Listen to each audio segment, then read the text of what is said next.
तुमसे दूर हुए ताकि तुम्हारी प्रेम की ब्रेह है, प्रेम का जो वियोग है वो अति पुष्ट हो जाए। जब भगवान ने गोपियों को इस प्रकार से कहा तो गोपियां प्रसन्न हो गईं और अब भगवान के साथ महारास हो रहा है। जितनी गोपियां उतने कृष्ण प्रकट हो गए।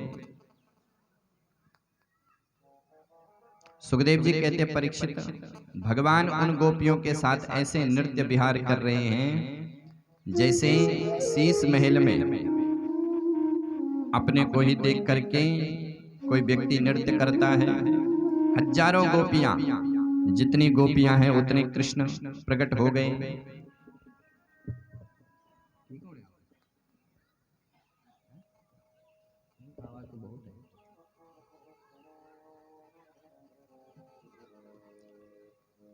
भज्जन मध्ये शलकुचपटे कुंडलेर्गंडलोले श्रीधन मुख्या कबर रसना कृष्णयो कृष्ण बद्वाहा। सुखदेव जी कहते परीक्षित, जितनी गोपियां थीं उतने श्याम सुंदर प्रकट हो गए और गौरांग गोपांगनाओं के बीच में सांवले श्याम सुंदर ऐसा नृत्य कर रहे हैं मानो आकाश में घनश्यामों के बीच में बिजली चमक रही हो। जितनी गोपियां उतने कृष्ण प्रकट हो गए और उस महाराज में हमारे भोले बाबा भी आए। भोलेनाथ को जैसे गोपियों ने देखा तो कहा कि ए भोले बाबा, यहाँ दाढ़ी मूंछ वालों का कोई काम नहीं है, भागो यहाँ से।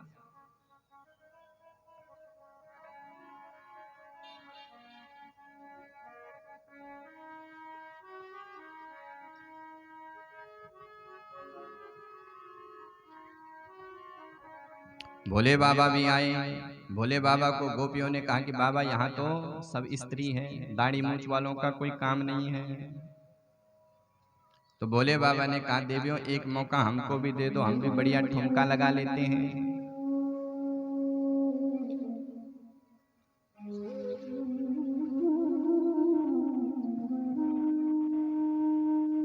तो भोले बाबा को गोपियों ने भगा दिया, बोले यहाँ मत आओ। तो भोले बाबा दौड़े दौड़े गए, यमुना में स्नान किए, लहंगा फरिया ओढ़े, नाक में नथनी डाली, कानों में कुंडल डाला और घूंघट ओढ़ करके उस महाराज में पहुंच गए। किसी ने भोले बाबा को पहचाना नहीं, लेकिन गोपियों ने पहचान लिया, भगवान ने पहचान लिया और भगवान ने कहा कि आओ आओ मेरे गोपेश्वरनाथ, तुम्हारा स्वागत है। तो अब क्या था, महाराज सब महारास हो रहा है और भगवान के साथ गोपांगनाएं नृत्य कर रही है और भोले बाबा भी नाच रहे हैं। राधा नाचे, कृष्ण नाचे,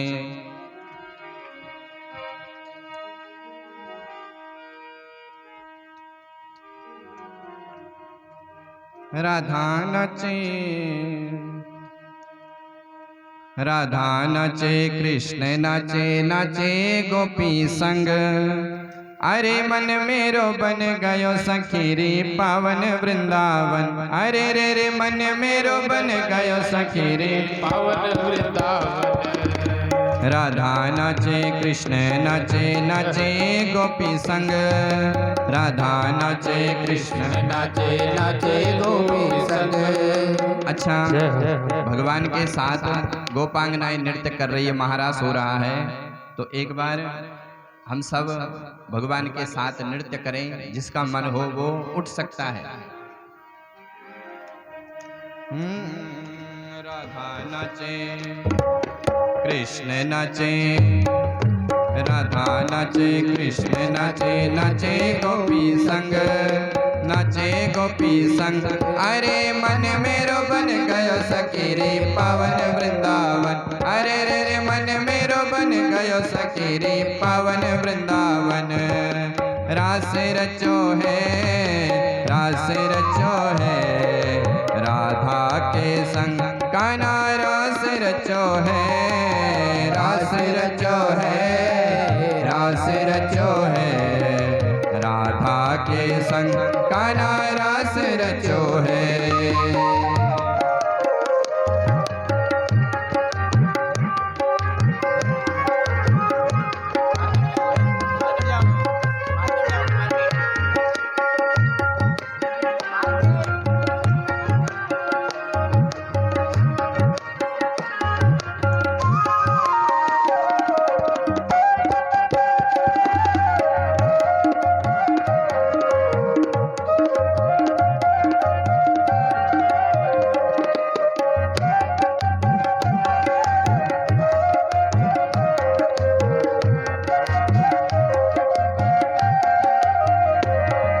सूरज नाचे चंदा नाचे नाचे सरियो संग। सूरज नाचे चंदा नाचे नाचे सरियो सर। सूरज नाचे चंदा नाचे नाचे सरियो संग। सूरज नाचे चंदा नाचे नाचे सरियो संग। मन मेरो बन गयो सखी रे पावन वृंदावन। अरे रे रे मन मेरो बन गयो सखी रे पावन वृंदावन। रास रचो है रास रचो है राधा के संग कान्हा रास रचो है। रास रचो है रास रचो है राधा के संग कान्हा रास रचो है। अच्छा कौन कौन चाहता है कि भगवान हमसे प्रेम करें? हाथ खड़े करो। वाह, तो भगवान ऐसे प्रेम करेंगे। भगवान के साथ सब नृत्य कर रहे हैं तो तुम भी करो। गंगा नाचे यमुना नाचे नाचे सरयू संग। गंगा नाचे यमुना नाचे नाचे सरयू संग। मन मेरो बन गयो सखी रे पावन वृंदावन। अरे रे रे मन मेरो बन गयो सखी रे पावन वृंदावन। अरे रे रे मन मेरो बन गयो सखी रे पावन वृंदावन। अरे रे रे मन मेरो बन गयो सखी रे पावन वृंदावन। रास रचो है रास रचो है राधा के संग कान्हा रास रचो है। रास रचो है रास रचो है कान्हा के संग राधा रास रचो है। रास बिहारी भगवान की।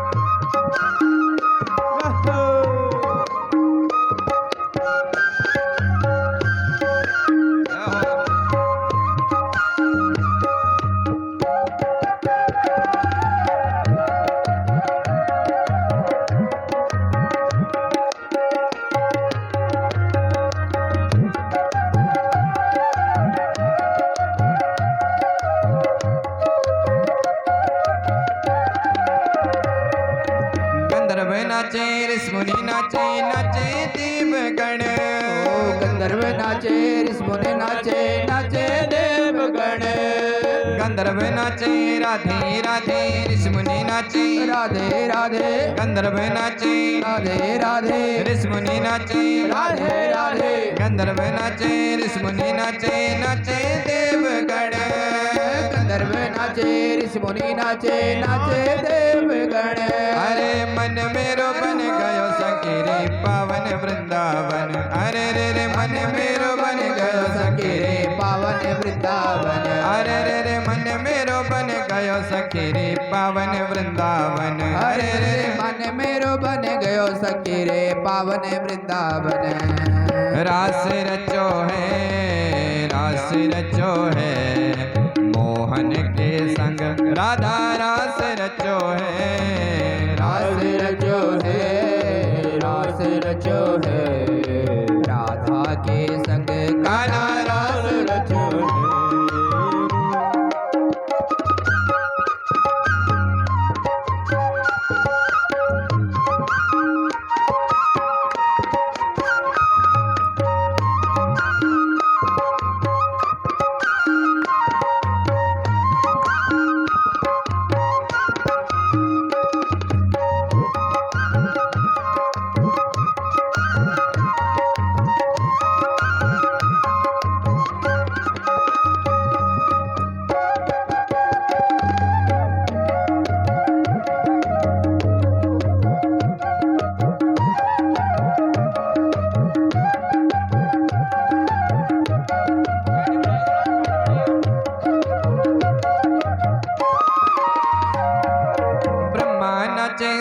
शंकर नाचे नाचे नंदी संग।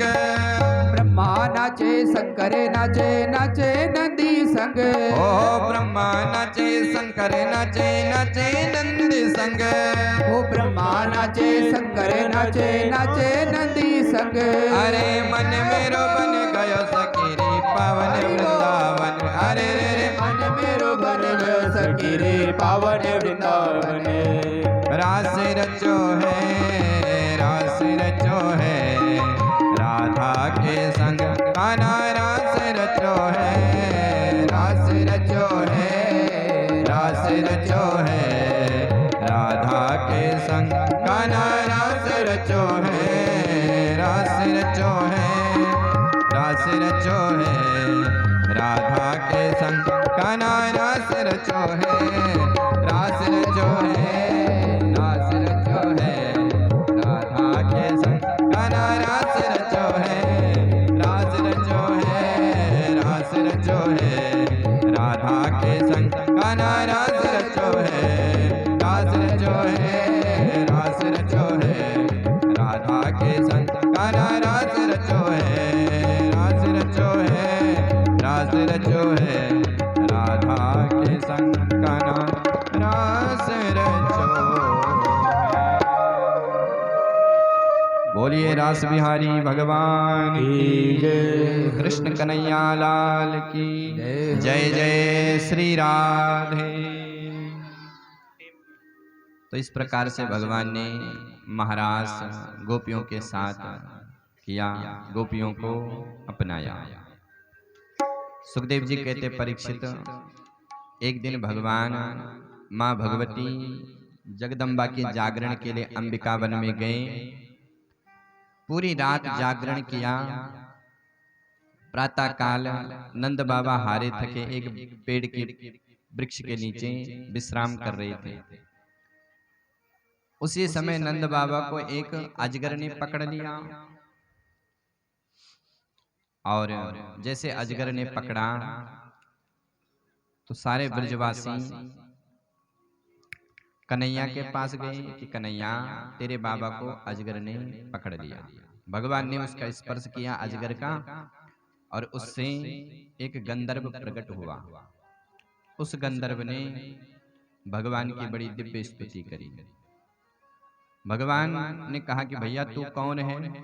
तो वो गंधर्व कहता है अहम विद्याधरा कश्चित् सुदर्शनो इति श्रुताः श्रिया स्वरूप संपत्त्याः विमानो न चरम दिशाः।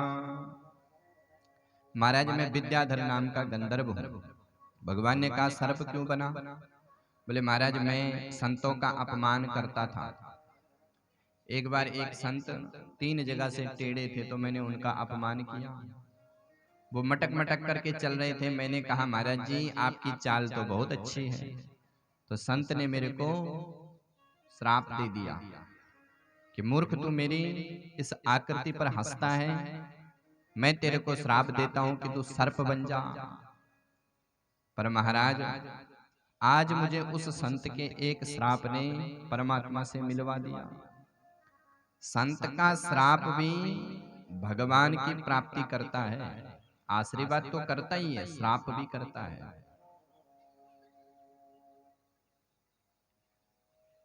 तो उस गंधर्व ने अपने लोक को प्रस्थान किया। सुखदेव जी कहते परीक्षित, एक दिन वत्सासुर नाम का दैत्य आया। भगवान ने उसको भी ठिकाने लगाया। परीक्षित भगवान गौचारण करने के लिए सवेरे जंगल जाते हैं और शाम को आते हैं। और जब भगवान जंगल जाते हैं तो गोपियां भगवान की चर्चा करती हैं। एक गोपी कहती कि सखी जब श्याम सुंदर बंसी बजाते तो कैसे लगते हैं? तो दूसरी गोपी उसका उत्तर देती है इसलिए इस गीत का नाम है युगल गीत।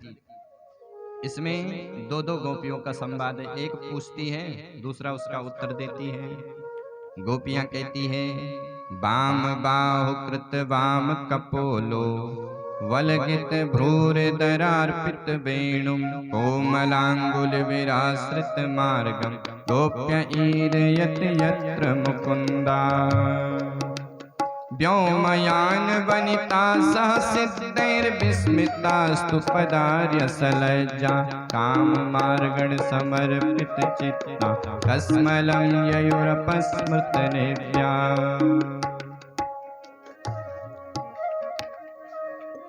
गोपियां कहती हैं कि बाम बाहु कृत बाम कपोलो, हे सखी जब श्याम सुंदर अपने बाईं ओर झुक जाते हैं और अपने हाथों में बंसी रखते हैं और अदर सुधा से बंसी की तान छेड़ते हैं तो कैसे लगते हैं। दूसरी कहती है कि सखी मत पूछ उसकी, उस बंसी वाले की बंसी की धुन जब देवांगनाएं स्वर्ग की अप्सराएं सुनती है तो वो अपना स्वर ताल सब भूल जाती है। इंद्र के दरबार में रंबादिक अप्सराएं नृत्य करती है और जहां उनके कान में ठाकुर की बंसी पड़ती है तो कहीं ताल चल रही है, कहीं लय चल रही है, वो सब ताल लय भूल जाती है। मन बंसी वाले में खींच रहा है तो वो देवांगनाएं भगवान को देखने के लिए आती है और जब ठाकुर जी को देखती हैं तो रहे सही होश भी सब खो बैठती है। कहीं उनके वस्त्र उड़ रहे हैं। व्योमयान वनितः सह सिद्धैर्विस्मितास्तु पदार्य सलज्जा। सखी जो संगीत का मर्मज्ञ हो वो यदि संगीत के स्वर पर मोहित हो जाए तो कोई आश्चर्य की बात नहीं है, लेकिन जो मृग हैं, वन के पशु हैं, वो जब भगवान की बंसी को सुनते हैं तो चित्रलिखितमपि, उनके मुंह में घास है लेकिन चबा नहीं रही है, मानो अपने कानों के दोनों को खोल करके बंसी का जो रव है उसका पान कर रही है। दंत दष्ट कवलावृत कर्णा, और ऐसी सुनती है कि मानो किसी ने चित्र बना के दीवार में धारण करवा दिया। ऐसी उस बंसी वाले की बंसी की महिमा है।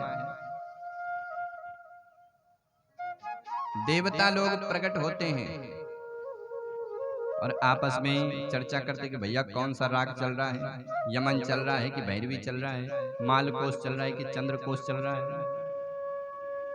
लेकिन खूब चर्चा करते हैं लेकिन समझ में कुछ नहीं आते। तीन देवता संगीत के मर्मज्ञ है। शक्र, शक्र कहते हैं इंद्र को, शक्र, शिव और ब्रह्मा। ब्रह्मा जी वेदों के मर्मज्ञ हैं और संगीत साम वेद में है।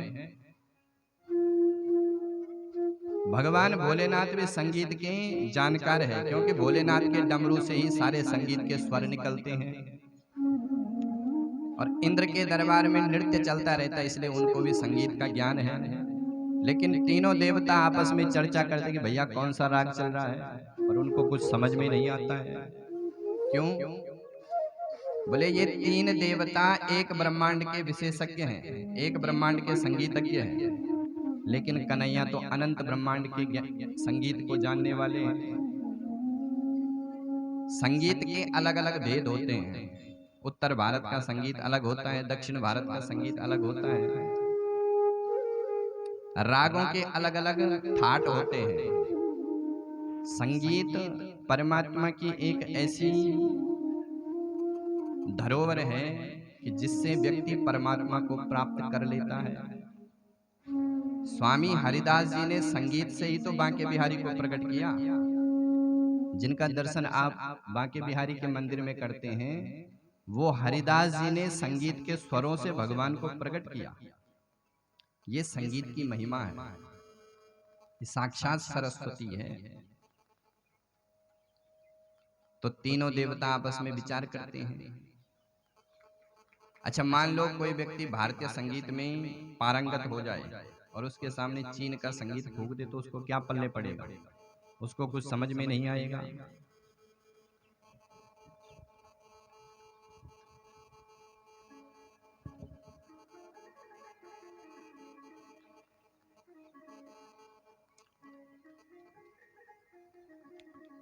तो भगवान न जाने कौन से ब्रह्मांड के संगीत को फूंक देते हैं।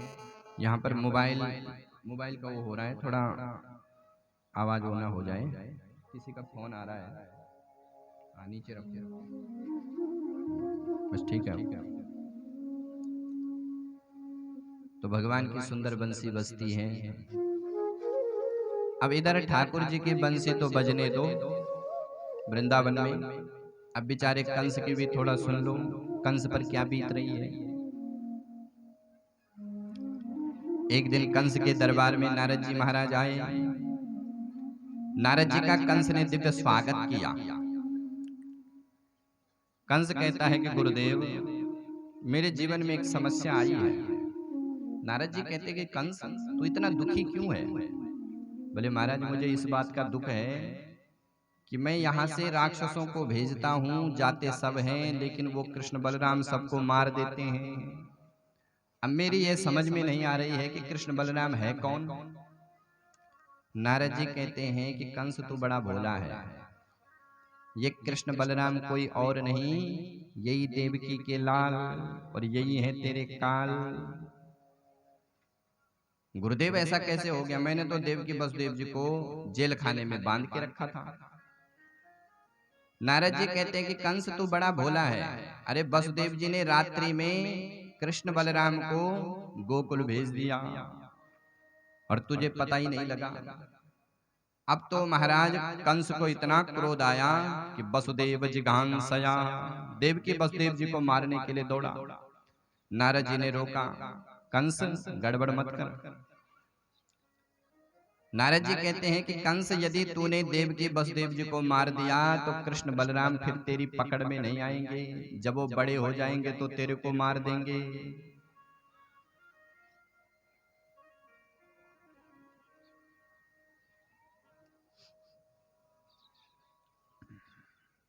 नारद जी, कंस ने पूछा कि गुरुदेव मुझे क्या करना है?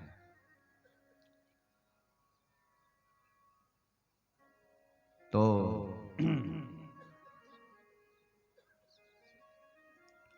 नारद जी कहते हैं कि हे कंस, तू ऐसा कर, बुद्धिमानी से काम ले।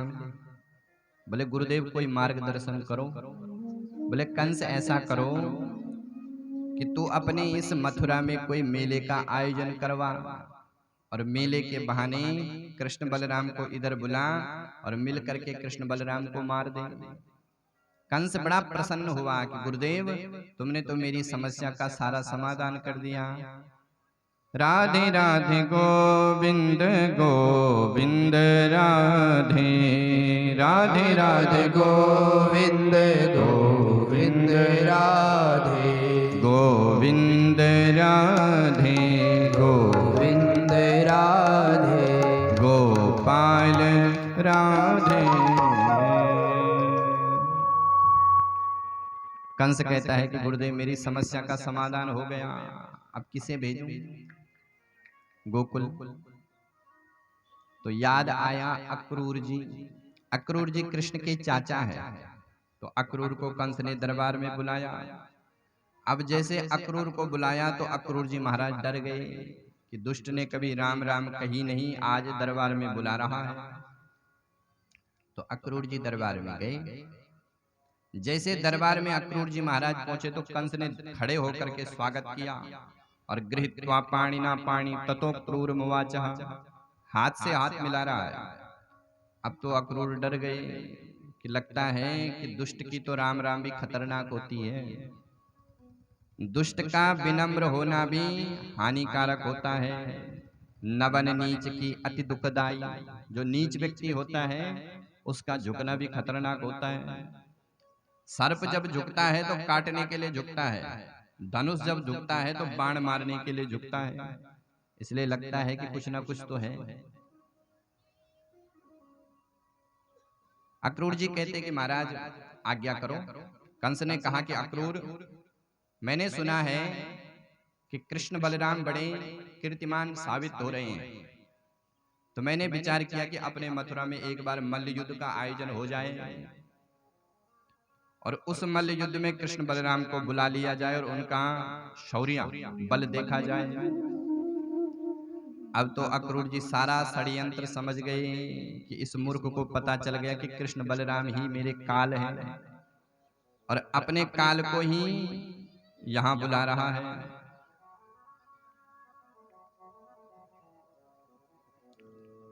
तो अक्रूर जी ने स्पष्ट तो नहीं कहा, लेकिन एक व्यंग भरी वाणी में कह दिया, मनोरथान करितुच्चैर जना देव हतानपि युज्यते हर्ष शोकाभ्याम ततो क्रूरमुवाच्यहम्।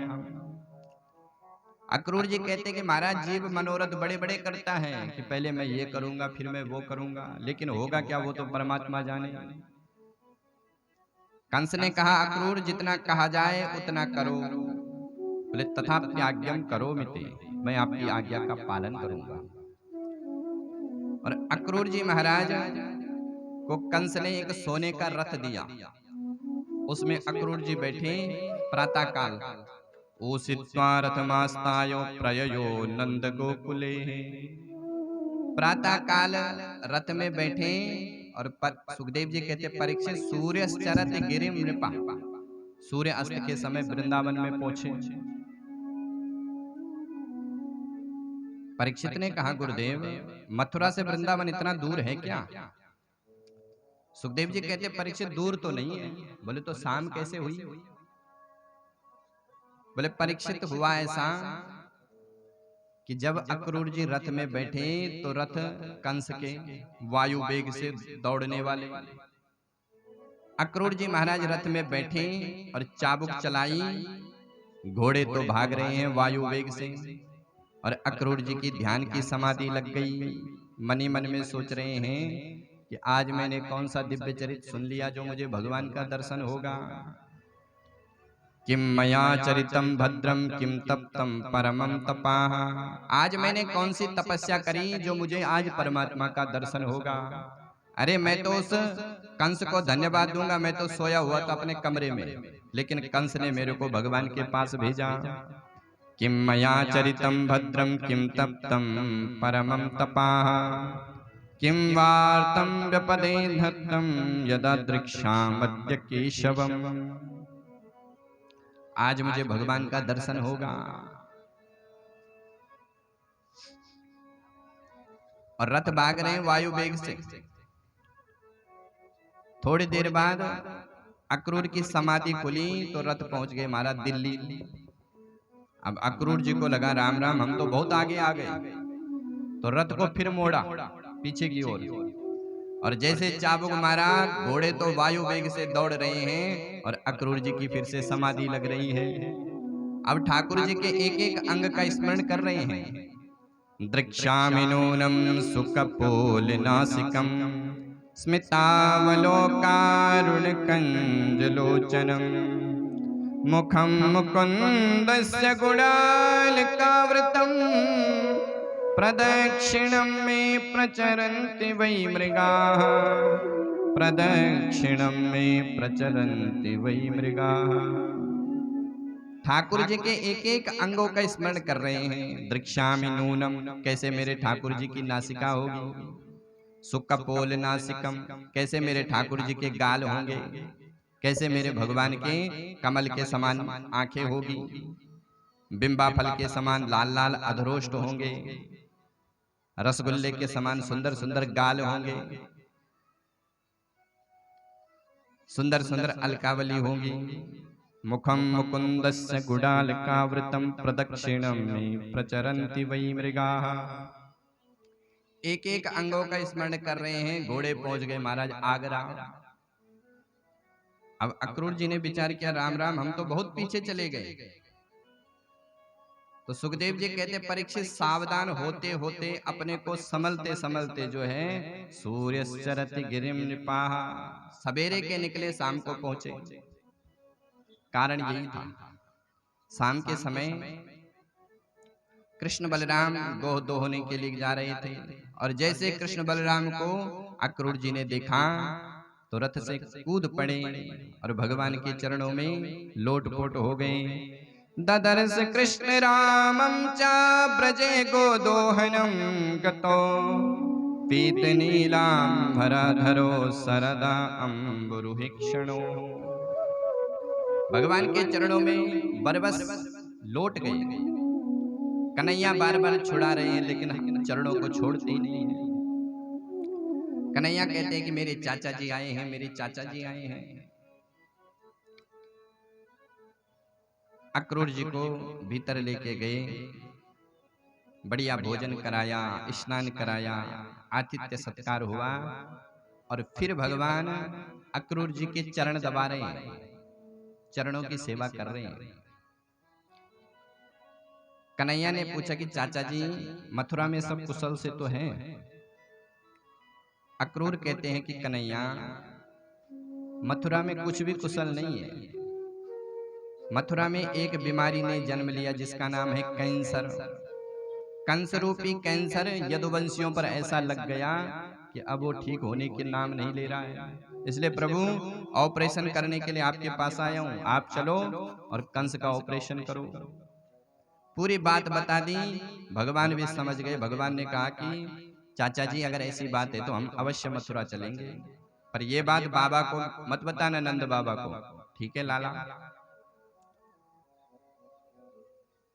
अब महाराज भगवान अक्रूर जी के साथ मथुरा जा रहे हैं 11 वर्ष की अवस्था में। जैसे गोपियों को पता चला तो गोपियों की स्थिति बड़ी विकल हुई। गोपियों ने सुना कि भगवान हमें छोड़ करके मथुरा जा रहे हैं। जिन परमात्मा का दर्शन उन गोपियों को आंख जब झपकती है तो उन आंखों की पलकों का व्यवधान गोपियों को होता है, तो गोपियां आंखें बनाने वाली ब्रह्मा को गाली देती हैं। तो उन परमात्मा का एक क्षण का वियोग भी गोपी सहन नहीं कर सकती है। पर जब उन्होंने सुना कि भगवान मथुरा जा रहे हैं तो उनकी स्थिति बड़ी विकल होती है। सारी गोपियां इकट्ठी हो जाती हैं रात्रि में। सखी तूने सुना है कल हमारे श्याम सुंदर हमें छोड़ करके मथुरा जाएंगे। एक गोपी कहती है कि बहन जो होना है वो तो हो करके रहेगा। दूसरी गोपी कहती है कि बहन संयोग और वियोग जीवन के दो पहलू हैं। यदि संयोग है तो वियोग भी है, सुख है तो दुख भी है। तीसरी गोपी कहती है कि बहन हमारे लिए तो ये अक्रूर आया। उस अक्रूर को भी खूब गाली देती है। चौथी गोपी कहती है कि बहन विधाता ने जो भाग्य में लिखा है वो तो हो करके रहेगा। तो सारी गोपियां मिलकर के विधाता को ही गाली देने लगती है। अहो विधाता स्तवना क्वचित दया संयोज्य मैत्र्या प्रणयेन देहिना ताश्चाकृतार्थान् व्युनिङ्क्ष्य परतकम् विक्रीडितं तेर्भक्चेष्टितं यथा। बहन इस विधाता की करनी तो ऐसी है जैसे बच्चों की करनी है। बच्चे खेतों में जाते हैं और मिट्टी के घर बना देते हैं, और जब घर तैयार हो जाता है तो घर वाले आवाज लगाते बच्चों आ जाओ, तो उसी घर में एक लात मार करके घर चले जाते हैं। तो उनको बनाने में भी आनंद आता है और तोड़ने में भी आनंद आता है। उसी प्रकार से ये ब्रह्मा भी है, यही जीव को जोड़ता है, संयोग करता है, और एक दिन यही जीव से वियोग करवा देता है। तो ब्रह्मा जी को खूब गालियां देती है। प्रातः काल हुई, भगवान जब मथुरा के लिए प्रवेश कर रहे थे कि समस्त गोपियों ने रास्ते को जाम कर दिया, रोक लिया। भगवान ने समझाया कि देवियों 2 दिन की बात है, आज मैं जाऊंगा, कल मथुरा का मेला देखूंगा और परसों में वापस आ जाऊंगा। सांत्वयामास, सांत्वना दी। तो गोपियों को लगा कि हमारे प्यारे को सुख मिलेगा, इसलिए गोपियों ने रास्ता छोड़ दिया। प्रेम तद सुख सुखित्वम, ये प्रेम की पराकाष्ठा है। प्रेमी कभी ये नहीं सोचता है कि मेरे को सुख मिलेगा, श्रेष्ठ प्रेमी वही है जो अपने प्रेमी के प्रति प्रेम की भावना रखता है।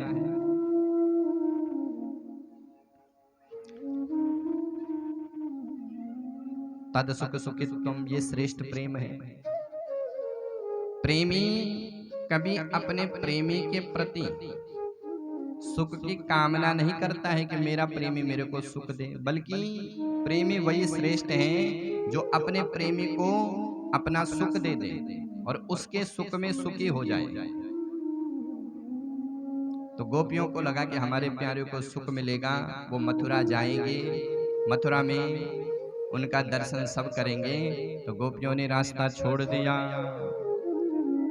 यावद लक्ष्ये यते केतुर यावद रेणुरथस्य चाह, जब तक भगवान का रथ जा रहा है तब तक गोपियां निर्निमेष नयनों से उस रथ को निहार रही है। रास्ते में यमुना नदी पड़ती है। भगवान का मन हुआ कि चलो यमुना में स्नान करते हैं। भगवान ने कहा कि चलो दाऊ भैया यमुना में स्नान करते। अक्रूर जी से कहा चाचा जी आप भी चलो। अक्रूर जी ने कहा कि भैया मैं स्नान नहीं करूंगा, तुम स्नान करो। तो भगवान जब स्नान करने के लिए गए तो अक्रूर भी आए, और अक्रूर को जो है भगवान ने यमुना के बीच में दर्शन दिया। और यहाँ पर अक्रूर जी ने भगवान की सुंदर स्तुति करी। अक्रूर जी को भ्रम हो गया था कि कहीं ऐसा ना हो कि कंस इनको मार ना दे। तो उसी भ्रम को दूर करने के लिए भगवान ने अक्रूर को दर्शन दिया। और उसके बाद भगवान मथुरा में प्रवेश कर रहे हैं। तम संप्रविष्टो वसुदेव नंदनो, भगवान जैसे मथुरा में प्रवेश किए तो मथुरा के समस्त नर नारियों ने जैसे भगवान को देखा तो सब दौड़ पड़े। सारी नर नारियां जितनी भी थी जो कभी घर के दरवाजे से बाहर नहीं आती थी, वो भी सब दौड़ रही हैं गलियों में। देख देख सकी पूतना मारने वालों, कारो कारो कन्हैया आ गयो, सब दौड़ रही है। धाये धाम काम सब त्यागी, मनहु रंक निधि लूटन लागी। धाये धाम काम सब त्यागी, मनहु रंक निधि लूटन लागी। यमन सब दौड़ रही है। एक सखी कह रही है कि देख देख सखी गोवर्धन उठाने वालों गिरधारी आ गयो। और सब भगवान के ऊपर से पुष्पों की वर्षा हो रही है। और कन्हैया भी उनको तिरछी निगाह से देख रहे हैं। मथुरा की लीला और मिथिला की लीला दोनों आपस में मिलती है। भगवान राम जब लक्ष्मण जी के साथ नगर दर्शन के लिए गए तो मथुरा की नर नारियों ने भी, मिथिला की नारियों ने भी भगवान को देखा। और जब भगवान की स्तुति करी तो लक्ष्मण जी ने कहा कि बड़े भैया एक बार मैं इनको देखूं। राम जी ने कहा नहीं भैया बिल्कुल मत देखो, नीचे की ओर मुख करके चलो।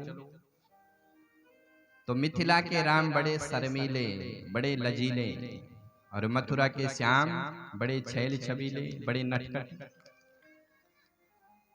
अपनी तिरछी चितवन से सारे मथुरा की नर नारियों को अपने बस में कर रहे हैं। जैसे भगवान किसी को देख रहे हैं तो वो कह रही है, उसका सारा चित्त जो है भगवान की ओर जा रहा है। भगवान राम और कृष्ण दोनों एक हैं। केवल एक क्षणिक मात्र का भेद है।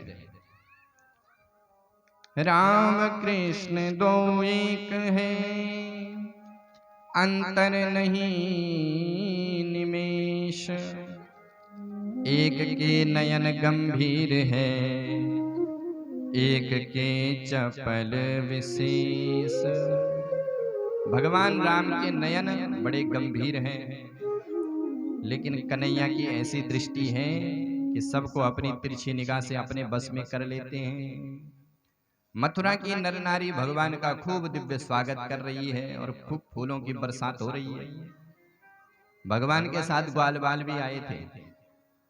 ग्वाल बालों ने कहा कि अरे कन्हैया, तेरी इस मथुरा में क्या रिश्तेदारी है जो तेरा इतना दिव्य स्वागत हो रहा है।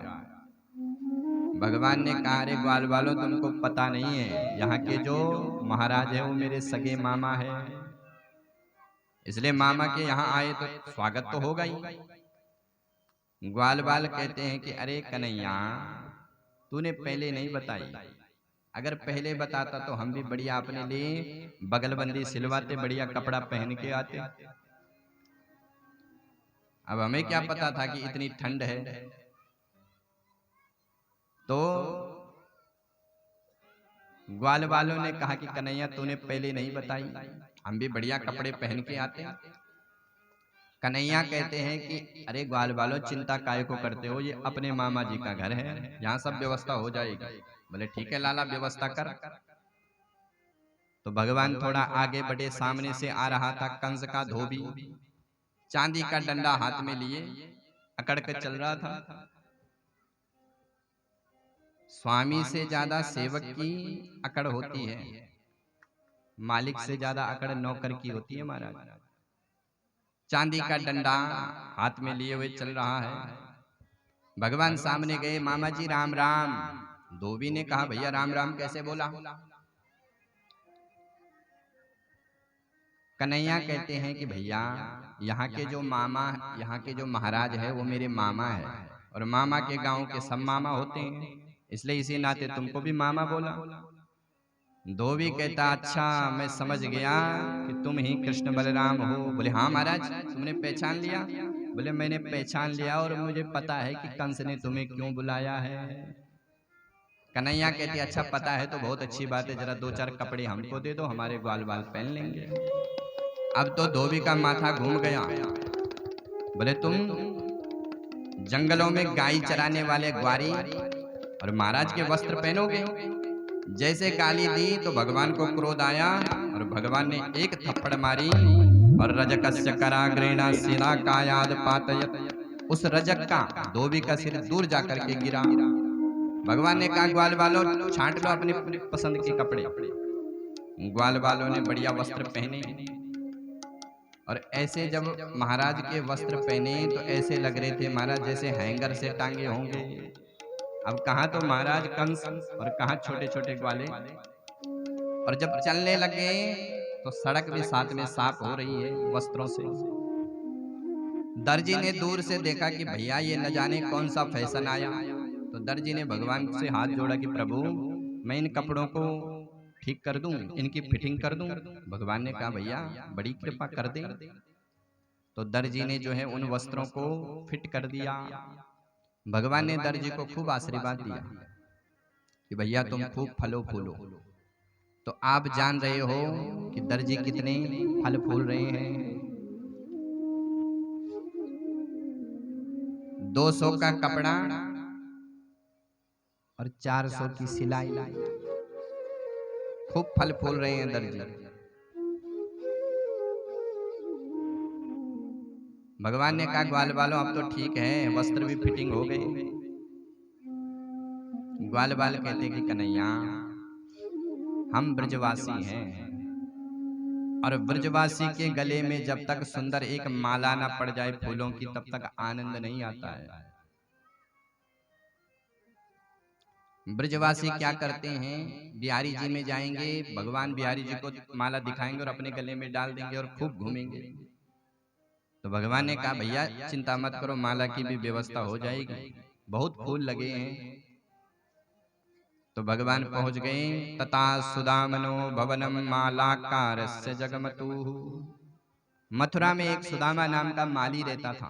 भगवान उसके घर गए, उसने जो है भगवान के गले में एक मोटी सी माला डाली, छोटी छोटी माला ग्वाल बालों को पहना दी। भगवान कहते हैं कि ग्वाल बालों अब तो ठीक है। ग्वाल बाल कहते हैं कि कन्हैया अभी भी एक कमी है। बोले अब क्या कमी पड़ गई? बोले लाला हम ब्रजवासी है और जब तक माथे पर थापक थवक चंदन ना लगे तब तक आनंद नहीं आता है, माथो सोनो है। तो भगवान ने कहा कि उसकी भी व्यवस्था हो जाएगी। भगवान थोड़ा आगे बढ़े तो सामने से आ रही थी 3 जगह से टेढ़ी कुबड़ी, मटक मटक करके चल रही थी। तो भगवान ने उसको संबोधन किया कि अरे सुंदरी जी सुनती हो? उसने पहली बार ये संबोधन सुना। जैसे उसने सुना तो भगवान के पास आई। बोले महाराज आपने याद किया? बोले हाँ सुंदरी जी। भगवान कहते कि देवी पहले तुम अपना परिचय दो, तुम कौन हो? तो कुबड़ी अपना परिचय दे रही है। दास्यास्म्यहं सुंदर कंस सम्मतां त्रिविक्रमाणां ह्यनुलेप कर्मणाः मदभावितं भोजपतिरति प्रियं बिना युवां कोऽन्यतमस्तदर्हति। दास्यास्म्य हम सुंदर कंस सम्मता। महाराज मैं कंस की दासी हूँ, मेरा नाम शैलेंद्री है। कंस के दरबार में मैं चंदन का काम करती हूँ, चंदन घिसती हूँ। और भोजपति कंस को मेरा घिसा हुआ चंदन बहुत पसंद है। कन्हैया कहते कि अच्छा देवी जरा थोड़ा बहुत चंदन हम पे भी लगा दो। तो कुब्जा ने जो है भगवान के माथे पर चंदन लगाया। इतने में ग्वाल बाल भी कहते हैं कि जरा देवी हम पे भी लगा दो। तो सारा चंदन जो है उस कुब्जा ने भगवान के माथे पर लगा दिया और ग्वाल बालों में लगा दिया। अब जैसे भगवान जा रहे थे तो ग्वाल बालों ने कहा कि कन्हैया तूने सबको कुछ ना कुछ दिया, इस बिचारी को भी तो कुछ देते। भगवान ने कहा अच्छा ऐसी बात है। तो भगवान तुरंत कुबड़ी के पास गए, अपने दाहिने चरण के अंगूठे से कुबड़ी का बायां चरण का अंगूठा दबाया और हाथ को ठोड़ी पर लगाया। ग्वाल बाल कहते हैं कन्हैया तुझे बुरो लगे चाहे भलो लगे, जोड़ी तो तुम दोनों की बहुत अच्छी जच रही है। तू भी 3 जगह से टेढ़ो और ये भी 3 जगह से टेढ़ी। और जब तक ग्वाल बाल खूब परिहास करते तब तक भगवान ने एक झटका मारा और मुकुंद स्पर्शनाता सद्यो बभू प्रमदोत्तमे। एक ही झटके में कुबड़ी के तीनों कुबड़ गायब हो गए, बड़ी सुंदरी बनकर के प्रकट हो गई। भगवान से कहते कि प्रभु आप हमारे घर चलो। भगवान ने कहा देवी जी अवश्य चलेंगे, पर पहले मामा जी से मिल लेते हैं। अब तो महाराज जैसे ही भगवान का प्रभाव मथुरा वासियों ने देखा तो भगवान को कोई तांबूल, हर जगह पर कुछ ना कुछ बट रहा है, कोई नमकीन खिला रहा है, कोई तांबूल खिला रहा है। क्योंकि व्यापारियों का धर्म है कि जिस पक्ष में सत्ता होती है उसी पक्ष की जय जयकार करते हैं। तो सब कुछ ना कुछ भगवान का दिव्य स्वागत हो रहा है। अब भगवान पहुंच गए दिव्य महासभागार में। दिव्य सभागार में भगवान पहुंचे। सभागार के दरवाजे पर कुबलया पीड़ नाम का हाथी रखा हुआ था, खड़ा था। भगवान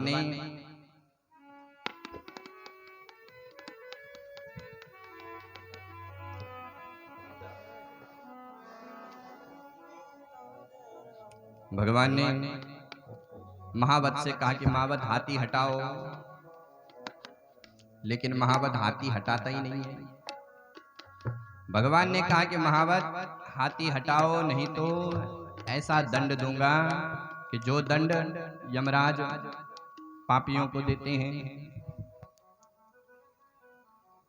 उसी समय महावत ने जो है हाथी को मदिरा पिला दी और हाथी पर अंकुश मारा और वो हाथी भगवान के साथ युद्ध करने के लिए चल पड़ा। भगवान ने भी हाथी को मौत के घाट उतारा और उसका एक दांत, हाथी का दांत उखाड़ करके अपने कांधे पर रखा और भीतर प्रवेश कर रहे हैं दिव्य सभागार में।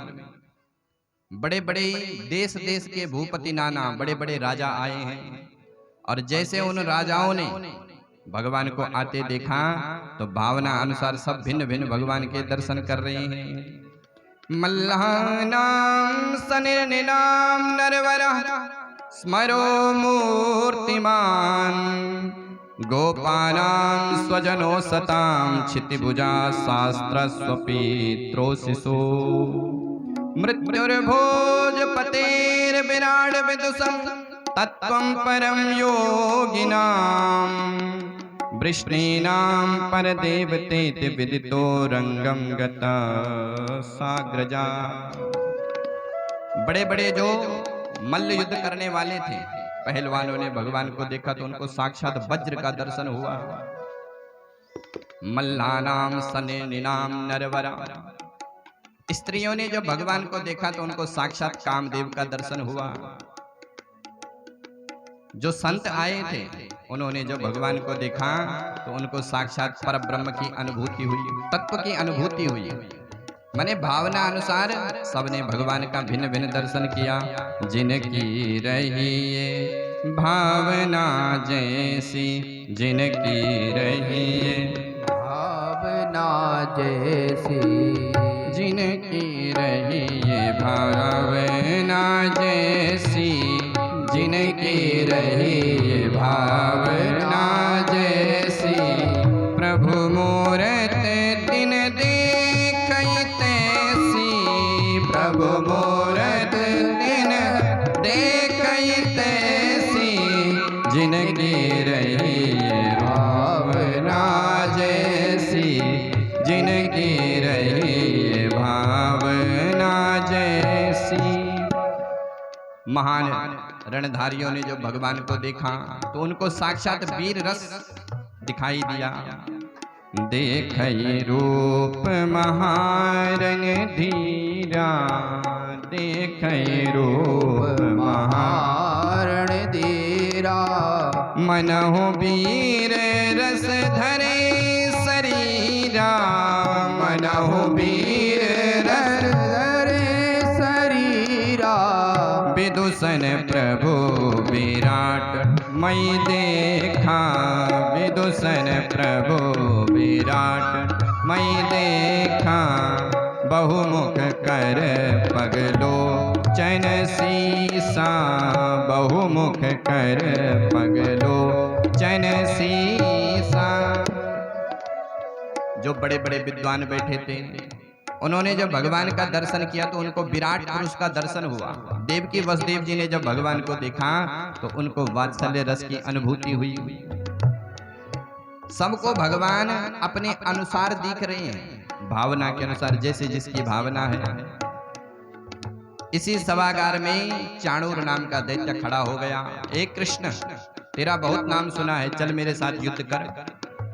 भगवान कहते कि चाणूर, तुझे थोड़ा बहुत शर्म है कि बेच खाई बाजार में? अरे तेरो कहाँ पहाड़ जैसो शरीरों में नेक सो छोरा, तो मेरे से युद्ध करने में तेरे को शर्म नहीं आएगी? चाणूर कहता है कि अरे कन्हैया, काय को बातें बनाता है? तूने खेल ही खेल में इतने विशाल कुबलया पेड़ नाम के हाथी को मारा, तो अपने को बच्चा बताता है। न बालो न किशोरस्तम बलश्चा बलिनांबरा, लीलयेभ्यो हतो येना सहस्रा दुपसत्वभृत। खेल खेल में कुबलया पेड़ नाम के हाथी को मार दिया। कन्हैया कहते कि चाणूर, मेरे बाबा ने मना कर रखी है कि किसी से झगड़ा मत करना, पर तेरी ज्यादा इच्छा हो रही तो आजा मैदान में। फिर क्या था महाराज, चाणूर कूद गया मैदान में और भगवान के साथ भिड़ गया। बलराम जी ने देखा कि मेरे साथ कोई जोड़ीदार मिल जाता तो मैं भी मामा जी के अखाड़े में दो दो हाथ करता। तो बलेना सह मुष्टिका, मुष्टिकासुर से बलराम भिड़ गया। भयंकर द्वंद्व युद्ध हो गया महाराज। हस्तयोर हस्तयोर बद्ध्वा पदभ्याम चैव पादयो, आरत्निं द्वे आरत्निभ्याम जानुभ्याम चैव जानुनी। दाव पेच हाथों से हाथ बंधे हैं, पंजों से पंजे मिले हैं, सिर से सिर मिले हैं। घंटा भर बीत गया लेकिन कोई परिणाम नहीं। उच्च सिंहासन से कंस चिल्लाता है, अरे चाणूर, मारेगा मुक्का उसकी छाती पर। जैसे ही कंस ने कहा तो चाणूर को जोश आया और जोश में एक मुक्का भगवान की छाती पर जड़ दिया। सुखदेव जी कहते हैं परीक्षित ऐसा लगा मानो जैसे किसी ने हाथी पर फूल फेंका हो। भगवान कहते कि चाणूर ये मुक्केबाजी हो रही कि कुश्तीबाजी, और तूने मेरे को एक मुक्का मारा है तो जरा मेरी भी थप्पड़ चाक ले। और एक थप्पड़ भगवान ने चाणूर को मारा। चाणूर मारा चारों कोनों में चक्कर खाते हुए धरती पर गिर गया। बलराम जी ने भी देर किए बिना मुष्टिकासुर को एक मुक्के में ही समाप्त कर दिया। कंस के 10 भाई और आए, उनको भी एक एक करके ठिकाने लगाए। सलतोसल नाम का दैत्य आया, उसको भी मारा। अब जैसे सारे मर गए तो उच्च सिंहासन से कंस चिल्लाता है, पकड़ लो इन दुष्ट बालकों को, भागने न पाए। इनको मारूंगा, इनके बाप को मारूंगा और आज अपने बाप को भी मार दूंगा। भगवान ने कहा भैया इसका तो हो गया बैलेंस फेल। कंस जब तक कुछ कर पाता तब तक भगवान ने एक छलांग मारी। प्रगृह्य केशे सुचरत किरीटम निपत्य रंगोत्परितुंग मंचा। एक छलांग में भगवान उच्च सिंहासन पर चढ़ गए, पकड़ लिए कंस के बाल, मानो याद कराए कि दुष्ट कंस तूने मेरी माँ देवकी के भी बाल ऐसे ही पकड़े थे। जब तक कंस कुछ कर पाता तब तक भगवान ने मारा एक धक्का और कंस नीचे गिरा और भगवान ऊपर से विश्व भार लेकर के कंस के ऊपर चढ़े और एक मुक्का मारा और कंस के रहे से सर्व प्राण गोविंदाय नमो नमः। बोल कंस मर्दन भगवान की जय हो। कंस का उद्धार हुआ। कंस के मरते ही भगवान ने तुरंत उग्रसेन को राजा बनाया। कंस के भय से जो राजा जंगल में गए थे वो पुनः वापस आए और अब भगवान अपने जन्म देने वाले माता पिता के पास गए। सबसे पहले भगवान का यज्ञोपवीत संस्कार हुआ। यज्ञोपवीत संस्कार हुआ और भगवान कहते हैं कि हे मां, जो बालक समर्थवान होकर के भी माता पिता की सेवा नहीं करता है वो मरे हुए के समान है। मातरम पितरम वृद्धम भार्यम साध्वी सुतम शिशुम गुरुम विप्रम च कल्पो वृक्ष वसन्मृता। जो बालक समर्थवान होकर के माता पिता की अपेक्षा करता है, उनकी सेवा नहीं करता, वो मरे हुए के समान है। तो अब कन्हैया अपने जन्म देने वाले माता पिता को खूब सेवा करते हैं। गर्गाचार्य जी कहते हैं कि वसुदेव, तुम अपने बालक की शिक्षा के लिए अपने बालक को उज्जैन भेजो, सांदीपनी मुनि के आश्रम में। क्योंकि माता पिता के प्रेम के कारण अगर बच्चा बिगड़ता है तो वो माता पिता बच्चों के सबसे बड़े शत्रु हैं।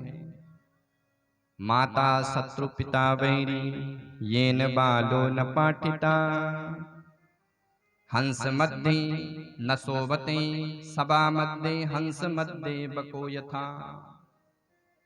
वो माता पिता सबसे बड़े शत्रु हैं जो अपने पुत्रों को अपने प्रेम के कारण बिगाड़ देते हैं। बच्चों से प्रेम करो लेकिन एक सीमा तक। प्रेम और भय दोनों होना चाहिए। अगर केवल प्रेम है तो जो मर्यादा है वो खत्म हो जाएगी, और केवल भय है तो नफरत हो जाएगी। दोनों होनी चाहिए, प्रेम और भय। बैलेंस बना के रखना चाहिए कि बच्चे बिगड़े बिना। तो भगवान कृष्ण को उज्जैन भेजा गया। इसी आश्रम में भगवान की मैत्री सुदामा जी से हुई और गुरुपुत्र का मरा हुआ पुत्र भगवान ने गुरु दक्षिणा के रूप में सांदीपनी मुनि जी को दिया और पुनः मथुरा आए। वर्षों तक मथुरा में रहे। गोपियों को परसों का दिया हुआ वचन वर्षों में भी पूरा नहीं किया। एक दिन भगवान उदास बैठे हुए थे।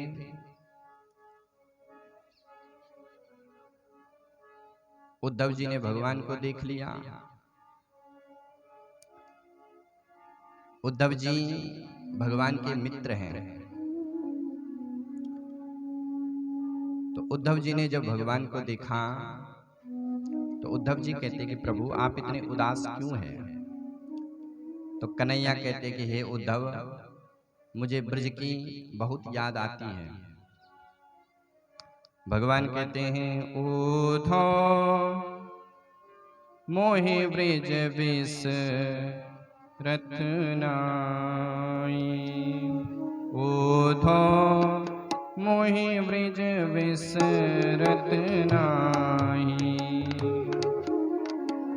उद्धव मोहि ब्रज बिसरत नाहि। हंस सुता को सुंदर कलरव। हंस सुता को सुंदर कलरव और यमुना की छाई। उद्धव मोहि ब्रज बिसरत नाहि। भगवान की अधीरता जब उद्धव ने देखी तो उद्धव ने कहा कि प्रभु आप इतने उदास क्यों हैं? भगवान ने कहा कि उद्धव तुम ऐसा करो कि एक बार वृंदावन जाओ और मेरा जो प्रेम है वो गोपियों को सुना करके आओ, क्योंकि मैं उनके बिना जी नहीं सकता। उद्धव जी वृष्णि वंश के आचार्य हैं, कृष्ण के सखा हैं और बृहस्पति के शिष्य हैं।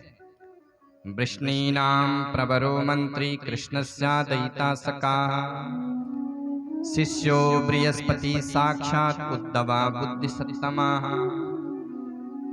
उद्धव जी ने मन में विचार किया कि मैं चला तो जाऊंगा वृंदावन, लेकिन मैं जब उन गोपियों को उपदेश करूंगा अपनी लक्षणा व्यंजना की भाषा से, जब उनको समझाऊंगा तो उनको तो कुछ समझ में नहीं आएगा, क्योंकि वो तो गंवार है और मैं बृहस्पति का शिष्य हूं, विद्वान। तो उद्धव जी ने मन में विचार किया कि भगवान की आज्ञा है तो जाना तो पड़ेगा। उद्धव जी महाराज गोकुल आए और गोकुल में उद्धव ने जब गोपियों के ज्ञान को देखा तो उद्धव का सारा ज्ञान जो है बह गया।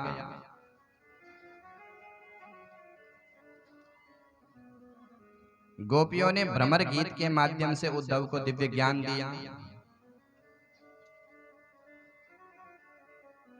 मधुबकित बबंदो मास प्रसांग्रिम स्वपत्न्याम। भ्रमर गीत बहुत सुंदर गीत हैं, पर हमारे पास समय नहीं है, इसलिए संक्षिप्त में श्रवण करो, क्योंकि 3 तो बज गई, 7 मिनट बचे हैं और आप लोगों को अभी झांकी का भी दर्शन होगा। प्रेम से बैठे रहना। तो उद्धव ने जब गोपियों के प्रेम का वो दिव्य ज्ञान सुना भ्रमर गीत के माध्यम से, तो उद्धव का सारा ज्ञान बह गया। उधो सुदो है गयो इन गोपिन के बोल। ज्ञान बजाए डुमडुमी और प्रेम बजाए ढोल। अंत में उद्धव ने गोपियों की चरण की जो रज है वो अपने माथे से लगाई और गोपियों को प्रणाम किया। उद्धव जी कहते हैं आशा चरण रेणु जुसामहं श्याम वंदे नंद ब्रज स्त्रीणां पाद रेणु भिणक्षसा यासां हर कथोद्गीतम पुनाति भुवनत्रयम्। प्रणाम किया गोपियों को।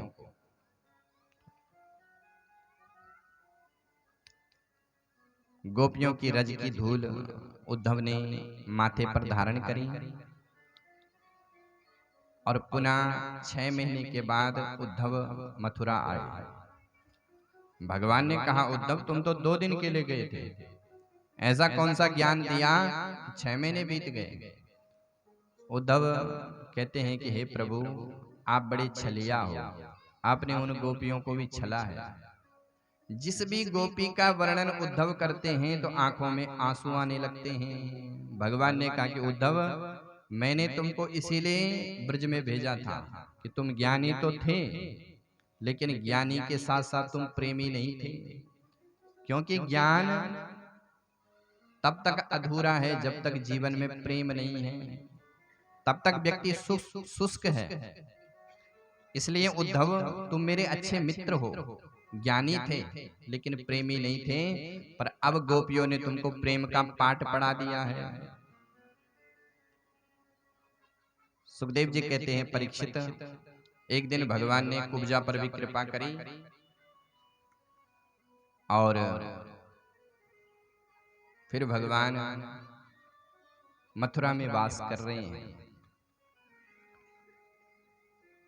इसी लीला के साथ 49 अध्याय विश्राम होते हैं। भागवत के जो 10वें स्कंद है उसमें 90 अध्याय हैं, तो 50 अध्याय विश्राम होते हैं और 51वें अध्याय लगते ही जरासंध के आक्रमण होते हैं। भगवान ने जब कंस को मारा तो कंस की पत्नी है अस्ति और प्राप्ति, और इनके पिता है जरासंध, कंस का ससुर। तो जरासंध के आक्रमण होने लग गए। अब इस लीला को थोड़ा आध्यात्मिक लीला से श्रवण करो, 5-10 मिनट, उसके बाद कन्हैया जी आ जाएंगे। 50 अध्याय लगते ही, 51वें अध्याय लगते ही जरासंध के आक्रमण हो गए।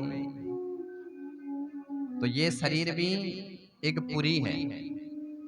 51वें अध्याय लगते ही 51वें वर्ष में इस शरीर पर भी जरासंध आक्रमण करता है। जरा नाम बुढ़ापा आक्रमण करता है महाराज, और एक बार नहीं करता है, 17 बार आक्रमण हुए भगवान पर भगवान ने खूब सामना किया जरासंध का। तो हम पर भी जरा नाम बुढ़ापा आक्रमण करता है, आंखों से दिखना बंद। हम भी खूब लड़ाई करते, खूब चमनप्राश खाते हैं, खूब बादाम का हलवा खाते हैं, लेकिन कहां तक खाएं। ये तो जरासंध छोड़ने का नाम ही नहीं लेता, ये तो आक्रमण पे आक्रमण करे जा रहा है।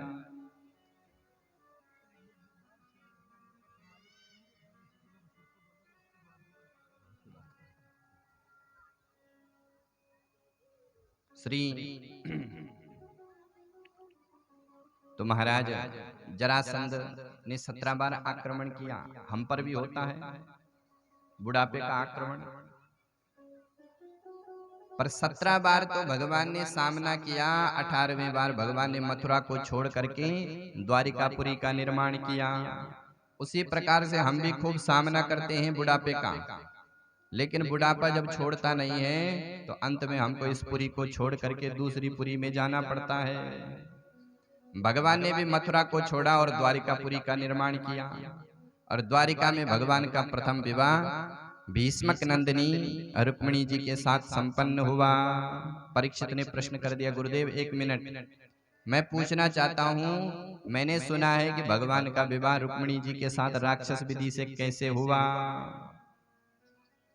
परीक्षित कह रहे हैं, भगवान भीष्मक सुता रुक्मिणी रुचिरान नाम राक्षसीन विदानेन उपैमा इति श्रुतम। राक्षस विधि से कैसे हुआ?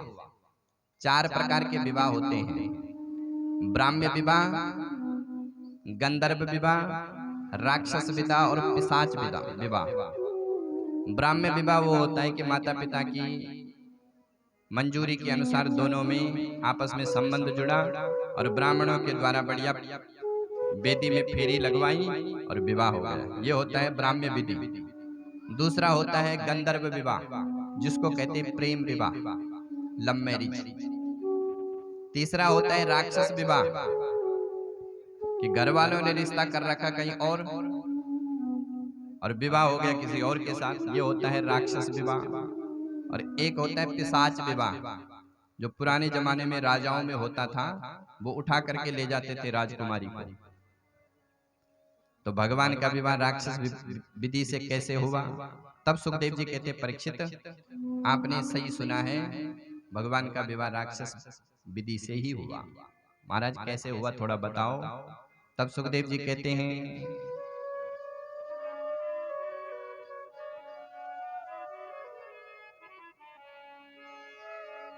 राजासी भीष्म को नाम विदर्भाधिपते महान, तस्य पंचा भवन पुत्रा कन्याए काचवरानना।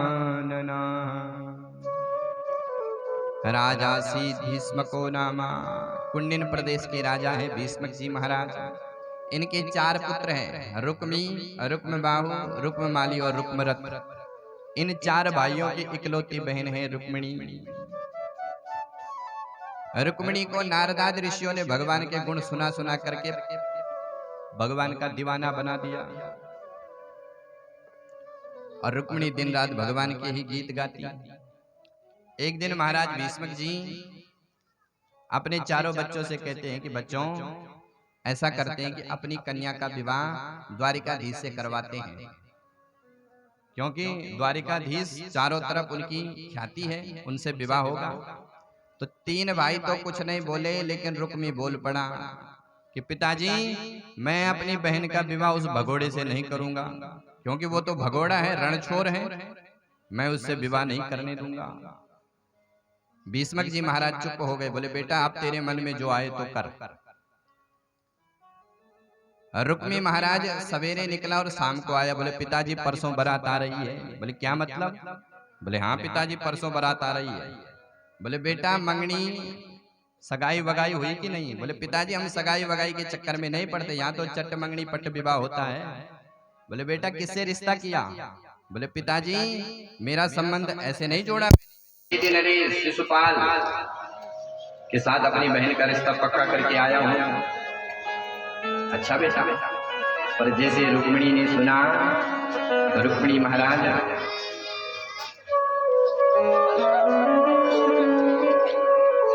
रुक्मिणी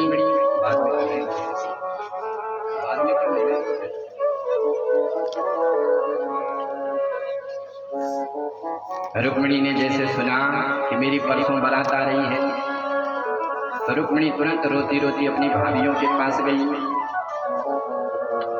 भाभियों ने कहा कि बहन अगर तेरा संकल्प पक्का है तो कम से कम द्वारिकाधीश को पता तो चले, कम से कम एक पत्र तो लिख दे।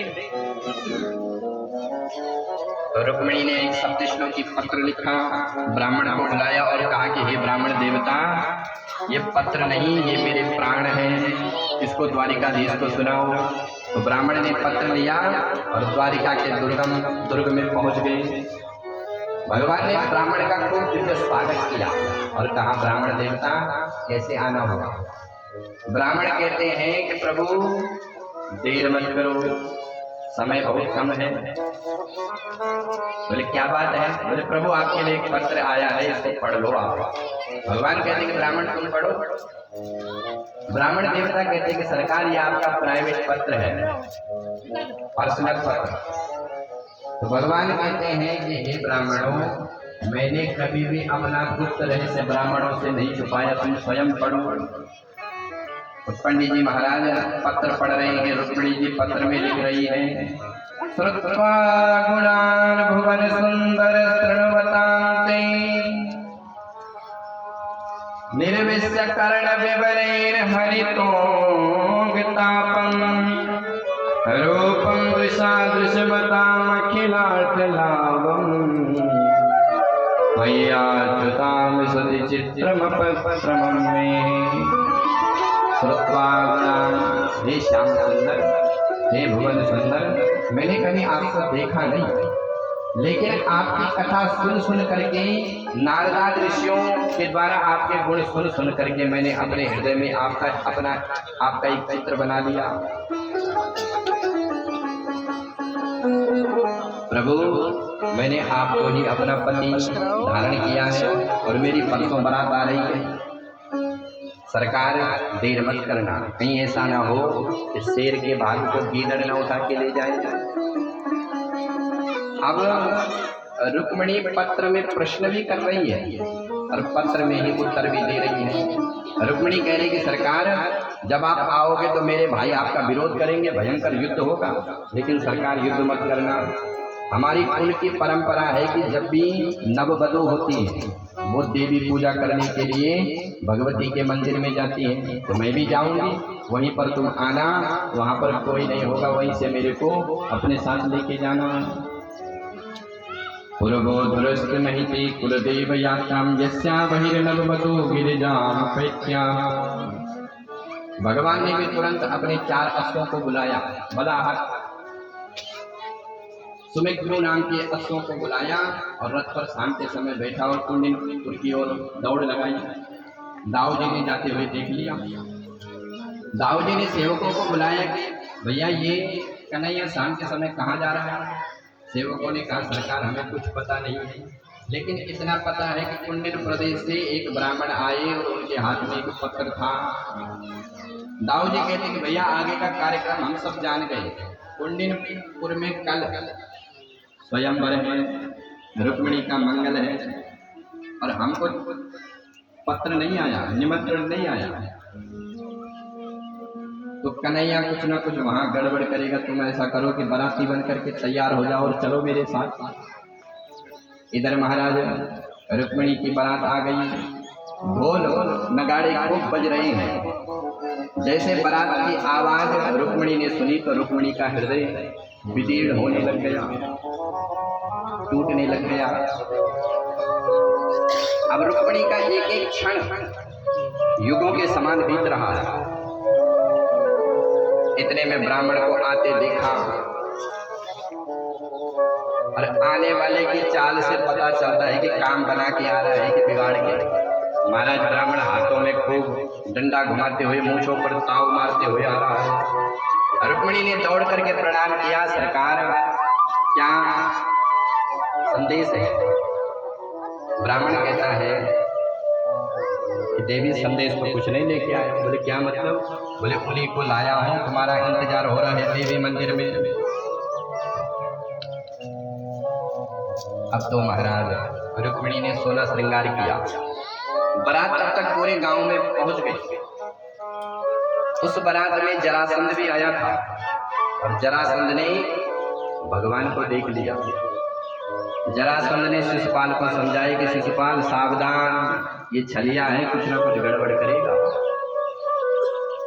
तो शिशुपाल के साथ जो बाराती आए थे उन्होंने कहा कि महाराज आप चिंता मत करो, हम बारात में लड्डू खाने के लिए थोड़ी आए, हम रक्षा करेंगे रुक्मिणी की, चिंता मत करो। तो रुक्मिणी को 16 श्रृंगार किया और गिरजा मंदिर में पहुंच गई। इधर महाराज सेवकों ने भी पूरे मंदिर को घेर लिया। जितने भी सेवक थे सब रुक्मिणी की रक्षा के लिए पूरे मंदिर के चारों तरफ घेरा मार दिया। अब महाराज रुक्मिणी भगवती जगदम्बा की उपासना कर रही है और माता से प्रार्थना कर रही है।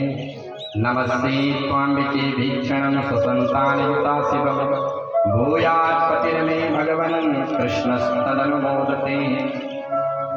हे माँ, हे भगवती, मैं आपकी पूजा कर रही हूँ और मुझे इस पूजा का फल एक ही देना कि मेरे पति श्याम सुंदर श्री कृष्ण द्वारिकाधीश हो। और जैसे रुक्मिणी ने मंत्र पढ़ा उसी समय हसीमाला मूर्ति मुस्कानी, मूर्ति मुस्कुरा पड़ी और भगवती के गले से माला खिसक करके रुक्मिणी के गले में पड़ गई। मानो भगवती ने आशीर्वाद दे दिया।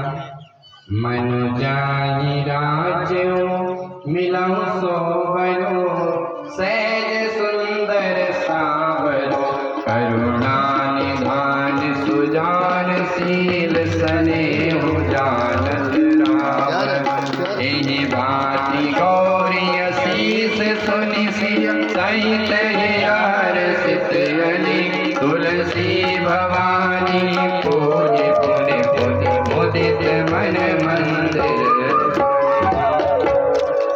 रुक्मिणी जी को आशीर्वाद मिल गया और आशीर्वाद धारण करके रुक्मिणी जैसे मंदिर के बाहर आई तो बाहर का दृश्य देखा हमारा हजारों सैनिक।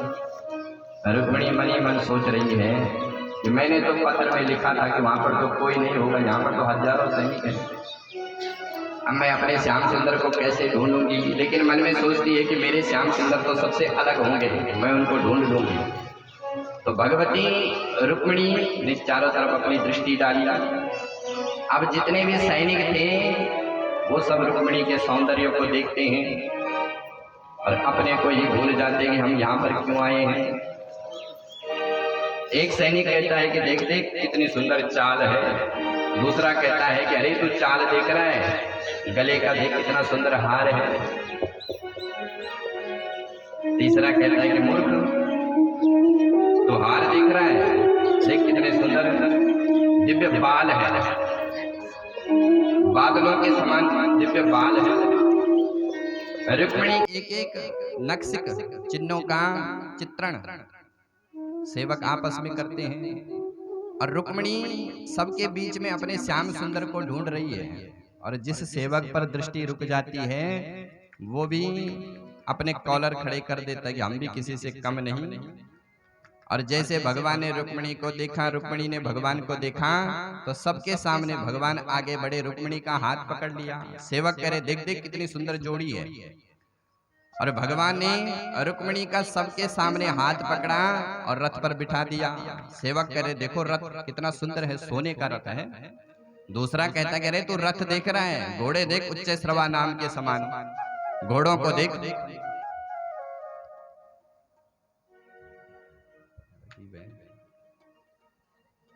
उच्च श्रवा नाम के समान घोड़े हैं। इतने में भगवान ने मारी चाबुक और घोड़े 9 2 11 हो रहे हैं। सेवक करे देख देख घोड़े कैसे भाग रहे हैं। जब घोड़े बहुत दूर चले गए तो सेवकों ने कहा कि भैया हम क्या यहाँ पर क्यों आए थे। एक कहता है कि याद आया, रुक्मिणी की रक्षा के लिए आए थे। बोले तो रुक्मिणी कहाँ चली गई। इतने में रुक्मिणी के साथ जो सखी आई थी उन्होंने कहा कि भैया तुम भांग पी के तो नहीं आ रखे हो। रुक्मिणी तो छलिया के साथ भाग गई। अब तो हमारा सारे सेवक पीछे से दौड़ रहे, पकड़ो पकड़ो, मारो मारो इसको। भगवान ने भी रथ मोड़ा और जब तक युद्ध हो रहा था तब तक पीछे से आवाज आई द्वारिकाधीश भगवान की। दाऊ जी महाराज हलमूसल लेकर के आ रहे हैं और जैसे दाऊ जी को सेवकों ने देखा तो हाथ जोड़ करके दौड़े दौड़े शिशुपाल के पास गए। सरकार आपकी होने वाली देवी जो भाग गई। बोले किसके साथ भागी। बोले वही छलिया जिसकी बात चल रही थी उसी के साथ भाग गई। अब तो हमारा शिशुपाल भगवान को खूब गाली देता है। भगवान ने दाऊ जी को प्रणाम किया। भगवान कहते हैं कि दाऊ भैया तुम द्वारिका जाओ और द्वारिका में ही